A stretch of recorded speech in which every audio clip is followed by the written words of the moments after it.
Hi everyone, hope all is well. I just want to share with you a quick thought on this week's Parsha, this week's Torah portion, Beha'alotecha. So the Parsha starts off with the commandment to Aaron HaKohen, to Aaron, who was the leader of the Kohanim, to light the menorah.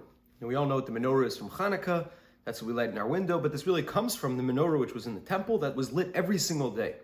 And the menorah is a deep symbolic thing, it represents wisdom, it represents sharing light and wisdom with the world. It's interesting, even the windows to the temple were inverted so that the light can spread outwards from the temple, not inwards from outside. But there's a very interesting stress that when he lights the menorah, he has to light the flame until the flame is strong enough to go up and rise on its own. That's how he has to kindle the lamps and the flames for the menorah. And our sages take this to be a very deep lesson for us, that in the same way the menorah represents wisdom and lighting it represents teaching wisdom to the world, this is how we teach wisdom to the world. You don't teach wisdom by taking a piece of wisdom and stuffing it down someone's throat.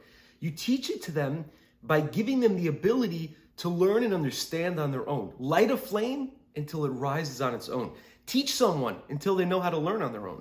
And this is a very good lesson just in terms of education in general, that real education is not stuffing knowledge down people's throat. It's empowering people to be able to learn on their own and understand knowledge on their own. But this isn't just true for formal education. This is actually true with any level of inspiration. In any good thing we talk about, when we talk about inspiring or imparting wisdom to other people, we can never teach a lesson or impart wisdom to other people when we spend our time trying to force it down their throat.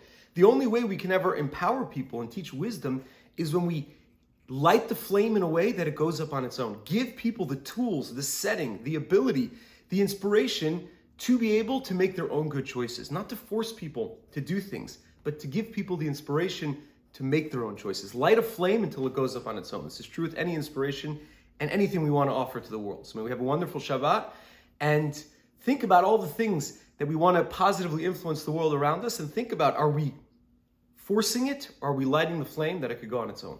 Have a good Shabbos.